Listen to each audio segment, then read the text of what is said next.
বলছি ব্রাহ্মণ মশাই, এমনভাবে যোগ্যটা করবেন যাতে আমি এই এমএলএ জীবনটা ভালোভাবে চালাতে পারি এবং অনেক অর্থ টাকা যেন ইনকাম করতে পারি। চিন্তা করবেন না এমএলএ ম্যাডাম, এমন মন্ত্র পড়বো না খালি সবসময় আপনার হাত দিয়ে পয়সার বর্ষা হবে। কি বলছো? হ্যাঁ ম্যাডাম, অনেক কষ্ট করে এরকম ব্রাহ্মণ খুঁজে নিয়ে আইছি। এইসব খুঁজে পাওয়া যায় না, এইসব ব্রাহ্মণ এ তো ভিআইপি কোটার থেকে নিয়ে আইছি। কটকটি তোমার আর কি বলবো, তোমার কার্য অপরিসীম। তাহলে ম্যাডাম দেরি না করে মন্ত্র শুরু করি, লগ্ন বয়ে যায় যে। বলছি পুজোর আবার লগ্ন থাকে? বলছি এই লোকটাকে ঠিক চিনতে পারলাম না। ওনার কথা ছাড়ো, তুমি তোমার কাজ করো। ওটা হচ্ছে অপায়া। কি কি কি গিন্নি, তুমি আমার অপায়া বললে? অপায় না তো কি, তোমার জন্যই তো এই পুজো করাতে হচ্ছে। ওটা আপনার কর্তা বুঝি। ওইসব ছাড়ো তো পণ্ডিত মশাই, তুমি আগে মন্ত্র পড়ো। ঠিক আছে ম্যাডাম, আমার মন্ত্রের সময় কোনো বাধা দেবেন না। মাথা খারাপ, মন্ত্রের সময় বাধা দিলে পারে সংসারের অমঙ্গল হয়, সে আমি জানি। ঠিক আছে, আমি যে মন্ত্রগুলো উচ্চারণ করছি আপনিও মনে মনে উচ্চারণ করবেন, ঠিক আছে? আচ্ছা। ওম কৃষ্ণ কৃষ্ণ কৃষ্ণ দেহি নমস্তুতে। ওম কৃষ্ণ কৃষ্ণ কৃষ্ণ দেহি কৃষ্ণ দেহি নমস্তুতে। এই অগ্নি দেবতাকে সাক্ষী রেখে আমি তত বলছি, আমি এখন থেকে এমএলএ হব ভাই। লোকের তত পয়সা করি, চুরি করে খাই।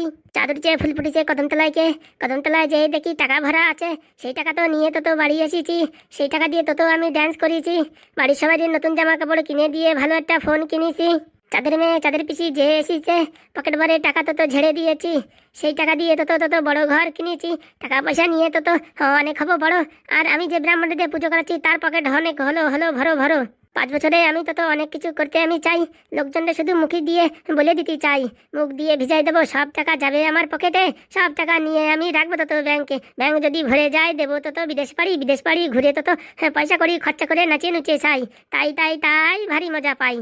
জনগণের পয়সা শুধু চুরি করে খাই। চাদুরিতে ফুল ফুটিছে কদমতলায় গিয়ে দেখি হাতি ঘোড়া আছে। হাতি ঘোড়া বেচে তো পয়সা পেয়েছি। সেই পয়সা দিয়ে তো বাংলা কিনেছি। বাংলা কিনে গরিব লোকে খেতে দিয়েছি। গরিব লোক খেয়ে তো ভোট দিয়েছে। ভোটে তো জিতে আমি এমএলএ হয়েছি। এমএলএ হয়ে তো আমি বড় সিংহাসন পেয়েছি। এখন আমি সবাইদের যা বলবো সবাই শুনবে, তাই সবার পয়সা রক্ত চুরি করে আমি খাই। ওম কৃষ্ণ দেহি নমস্তুতে। অভদ্র ভদ্র ভাষা জানতে চানি তুমি পাঁচি চা। এই নারকেল বেগুনে হারাই দিয়ে ভোটে জিতেছি। 5,000 ভোটে তো জয়ী হয়েছি। লোকজন তো আমায় তো ভালোবেসে আমায় তো এমএলএ বানিয়েছে। আমার বর হ্যাবলাকে বুক ক্যাবলা হয়েছে। দাঁড়িয়ে তো হা করে গালের ভিতর হাত ভরেছে। ক্যাবলা শালা বোঝে না কি করে হলো হার। তার বউ জিতে গেল, হয়ে গেল এমএলএ। এখন ঘরে আর দুষ্টু বিড়াল না থাকবে তো কিছু। সব টাকা তো নিয়ে তো দেবো আমি পিছু।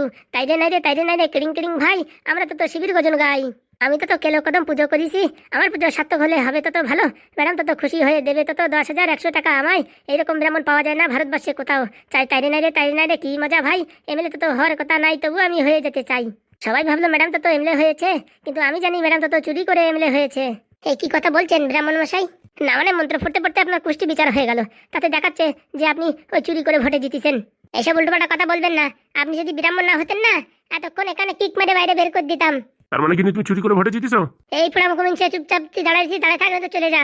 চুরি করে ভোটে জিতবো কেন রে? হ্যাঁ, সবাই আমার ভালোবাসে ভোট দেছে। ভোট তোমার দিকে কেউ দেয়নি, যা ভোট পড়েছে সব আমার দিকে পড়েছে। হ্যাঁ, তুমি তো স্বয়ং ভগবান, তো তোমার দিকে ভোট দেছে। আমার দিকে দেশে না তো কার দিকে দেশে? তোমার দিকে দেশে নাকি? হ্যাঁ, তোমার কেউ চেনে? তুমি তো নতুন একটা ক্যান্ডিডেট। বলছি ম্যাডাম, আমি কি পুজো এখানেই থামিয়ে দেবো নাকি কন্টিনিউ করবো? তুমি পুজো থামাবে কেন? তুমি যোগ্য করো। কি করে করবো? এসব যোগ্যের মাঝখানে যদি কথা বলে তাহলে তো আপনার এই পুজো সম্পূর্ণ হবে না। তারপরে জীবনে ভবিষ্যতে কোনো অসুবিধা হলে তখন কিন্তু আমার বলতে পাবা না। পোড়া মুখের দোষ আছে না মাঝখানে, মানে কাজে বাধা দেওয়ার, তার জন্য এসব করছে। তুমি শুরু করো। এইসব মন্ত্রে কোনো কাজ হবে না। তুমি চুরি করে ভোটে জিতেছো সেটা আমি জানতে পেরেছি। এই পোড়া মুখ, এই ফালতু কথা বলবি না কিন্তু বলিয়ে দিচ্ছি। চলা উপায় এসে আমার মন্ত্রটা নষ্ট করে দিল। ব্রাহ্মণ মশাই আপনি পড়েন মন্ত্র। এমএলএ ম্যাডাম এত ভালো, কিন্তু তার স্বামী হলো শয়তান। স্বামী তো চোখে তো দেখতে পাচ্ছে না। ও সোহা। বউরা তো প্রমোশন দেখে তো স্বামী জলে পড়ে মুড়ে। তাই তো বউর পিছনে লাগছে, বলছে চুরি করে ভোটে জিতেছে। এইরকম স্বামী আমি জীবনে দেখিনি। কোথা থেকে আসলো এক ভণ্ড স্বামী রে। জীবন তো করে দিল অন্ধকার। লোকজন বলে তো বউ ভালো না, কিন্তু আজকে আমি নিজের চোখে দেখলাম তো তার স্বামী ভালো না। ওং সোহা তথাস্তু সোহা। ইকড়িং বিকড়িং চিকড়িং চাই এমএলএ বাবুর পায়খানা হা। হাঁকতে হসপিটালে যায় হাগিয়ে যায়। কেড়িং এমএলএ তো হাগা হোক। ওং তথাস্তু ওং সোহা নমস্তুতে। কিড়িং ফুড়ি ছানি হে এমএলএ বাবু। ওং সোহা নমস্তুতে। বলছি ঢেতে আমার নাম নিচ্ছ কেন? আমি তো দেখছি আপনি সব থেকে ম্যাডামের বড় শত্রু, তাই আপনার নাম নিয়েই ম্যাডামের শত্রুতা কাটাই দিচ্ছি। যত পাপ দৃষ্টি কুদৃষ্টি সব দৃষ্টি কাটুক, এমএলএ তো যত কুদৃষ্টি লাগিয়েছে ম্যাডামের উপরে সব দৃষ্টি কাটুক। মনের ভিতরে শয়তানি বউরে কি করে আমি এমএলএর পদের থেকে নামাবো, তারে নামাতে পারলি সেই পদ আমি পাবো। এখন ভাবছে যদি বউ যদি ঘরে যদি উপঙ্গ হয়ে পড়ে থাকে, তাহলে তার সব শক্তি তাদের ভয় ভার সব কিছু আসবে আমার হাতে। সেই প্ল্যান নিয়ে এমএলএ বাবু রয়েছে। তো বাড়ি সুযোগ পেলেই বউরি তো করে দেবে আঘাত করে দিলি বউ তো ঘরে তো প্যারালাইসিসই পড়ে যাবে। তখন সব কাজ এমএলএ বাবু নিজের ইচ্ছা মতন করিবে। ওং সোহা ক্রিং ক্রিং ছি। একদম ঠিক কথা বলিস ম্যাডাম, কথা বলবেন না, ঝপ করে মন্ত্রটা শেষ করে নি তারপরে বলবেন আরামসে। হ্যাঁ ম্যাডাম কথা বলবেন না। ঘোড়া বাবা খুড়া বাবা গেল তো কই, এমএলএ বাবুর মতন তো শয়তান মানুষ নাই। নিজের বউ এমএলএ হয়েছে তাই সহ্য না করে, পরের বউ হলি তো কি সহ্য করে। নিজের ঘরে এত অশান্তি পরের ঘরে যায়, পরের ঘরে গিয়ে তো কি ঝামেলা মিটাই। লোকজন তো দেখে শুনে বানাইছিল এমএলএ, সে তো এরকম কাটি করে দেবে কেউ ভাবেনি। এই দেশটা বেঁচে দিল এমএলএর জনি রে, সব কিছু শেষ হয়ে গেল আমাদের হাতে রে। কষ্ট করে এমএলএ বানাইছি সবাই মিলে তো ভাই, কিন্তু এখন এমএলএ বাবু উল্টো কথা কয়। এমএলএ বাবুর গিন্নি এত ভালো মানুষ রে, আমার তো পেট পূজা করতে টাকা দেবে রে। উপোস থাকলে কি হয়েছে, দেবে তো পয়সা, সেই পয়সা দিয়ে তো ভালো করে আমি তো খাওয়া দাওয়া করব। আর এমএলএর বাচ্চারা এমন মন্ত্র পড়ে দেবো ভাই, হাঁকতে যেন তার লাল সুতো চাই। ওং সুহা এই বলে ম্যাডাম একটা নমস্কার করে উঠে যান। ওং সুহা ওং সুহা। এবার বলো কি বলছিলে বলো। এই যে কি সব মন্ত্র পড়াচ্ছে, আমি লোকের কবে সর্বনাশ করেছি? হ্যাঁ সর্বনাশ করনি তুমি, সব মানুষের টাকা খাইয়ে তুমি এই কাজ করিস। আচ্ছা আমি দেখবানি এইবার এমএলএ হচ্ছে তো, দেখি তুমি কত সৎভাবে চলো, এক টাকাও যাতে না খাও। তোর মতন খাবো নাকি, খাবো তো বড় দান খাবো, ওইসব সুচো মেরে হাতে গন্ধের ভিতরে নাই। বলছি ডাক্তারবাবু, আপনি বললেন যে ওই নারকেল বেগমের বাড়ি যাবেন অ্যারেস্ট করতে, তা হঠাৎ করে প্ল্যান চেঞ্জ করে দিলেন যে? সুখী থাকতে কেউ ভূতির কিল খাতি চায় মানে ঠিক বুঝলাম না। আমরা যদি এখন নারকেল বেগমের বাড়ি যাই, সাথে কথা শুনতে হবে, আর ওইরকম দজ্জাল মহিলারে আমরা কি তুলে আনতে পারবো? না সেটা তো ঠিক কথা, কিন্তু ওইদিকে এমএলএর বউ যে আমাদের 6 ঘন্টা টাইম দিছে, তার জন্য তো মন্ত্র লাগিয়েছি আমরা কাজে। মানে এই যে ফুটোর বাড়িতে সব ধরে নিয়ে আসি, এখন ওরা ঠ্যাং উপর মেয়েদের দৌড়ে আসবে, তখন বলবো এদের যদি ছাড়াতে চাও তাহলে কটকটির ঠাকুমারের যেখান থেকে পারো এখান থেকে আমাদের কাছে এনে দাও, নালিয়ে দুটোর কপালে দুঃখ আছে চ্যাংদোলা করে বাড়বো। সত্যি স্যার কি বুদ্ধি লাগিয়েছেন, মানে লাঠিও ভাঙবে না, সাপও মারা যাবে একদম। কি করে শয়তানি বুদ্ধি করতে হয় সেসব তো আগের থেকে জানা আছে, কিন্তু ওই এমএলএর বউটা একটু তেড়া মনে হচ্ছে। 6 ঘন্টা টাইম দিয়েছে, মানুষ 1 দিন 2 দিন টাইম দেয়, উনি আমাদের 6 ঘন্টা টাইম দিয়েছে। আরে প্রথম এমএলএ হয়েছে তো শরীরের রক্ত একটু চুল করে দৌড়চ্ছে, কদিন গেলে এমনিতেই ঠান্ডা হয়ে যাবে। ভাবছে মনে হয় কি এমএলএ হয়ে গেছি মানে সব শক্তি এখন আমার ঘাড়ে ভর করিছে, হ্যাঁ তার জন্য এরকম করেছে হয়তো, তাই না? হ্যাঁ একদম, কিন্তু আমাদের কি করার আছে, কথা না শুনলে কেন সত্যি ট্রান্সফার করে দেয়, আগের থেকে রাখতো আমাদের উপর আছে তো, তাই কি না? হ্যাঁ একদম স্যার। তা কিন্তু আমি একটা জিনিস ভাবতেছি, ঘন্টা 2 হলো ওই মালদুরে ধরে নিয়ে আসি, কিন্তু এখন ওদের বাড়িতে কোনো খবর আসলো না যে।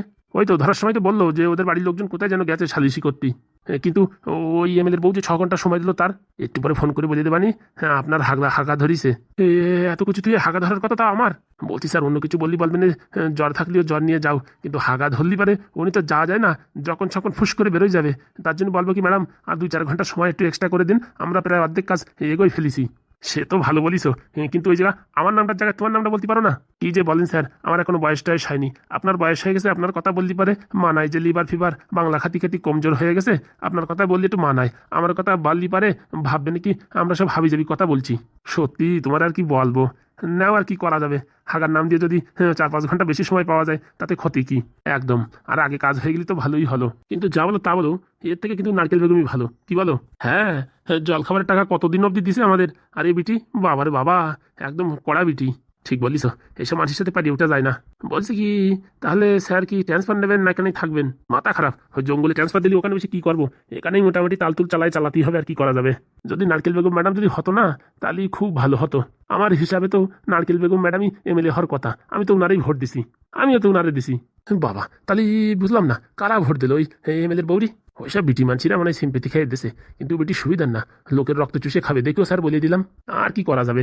এখন ফুটোদের বাড়িতে লোক কখন আসে সেটারই অপেক্ষা, তাই কি না? একদম। কি হয়েছে মামা, ওরকম মন খারাপ কেন? আর বলিস না ভাগ্নে, সর্বনাশ হয়ে গেছে। সর্বনাশ মানে? আরে আমি তো তার দোকানে ছিলাম, বাড়ির ওই যে ফড়িং আর ওই স্যারের ছেলে ছিল, ওদেরকে পুলিশ ধরে নিয়ে গেছে। পুলিশ ধরে নিয়ে গেছে কেন? তা জানি না, টানতি গ্রামের ভিতর দিয়ে 2 জনে নিয়ে গেছে, আর শুনেছি নাকি ভীষণ কেলাইছে।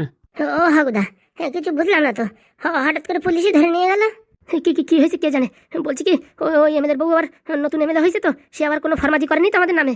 সর্বনাশ করেছে, স্যারের ছেলের যদি কিছু হয় তাহলে তো আমাদের মান সম্মান কিচ্ছু থাকবে না। বলছি কতক্ষণ হলো ওদেরকে নিয়ে গেছে?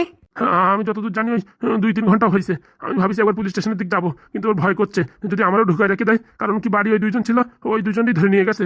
বলছি আমার বউ তো বাড়ি ছিল, ওরাও ধরে নিয়ে গেছে নাকি? আরে না না, তখন ওই বৌমা ওই গাছতলায় ওই পুকুর পাড়ে থালা বাসন ধুচ্ছিল, আর তার ভিতরে এই ঘটনা ঘটে গেছে। পাদুরি খবর দিতে হবে, কি বলো হাগুদা?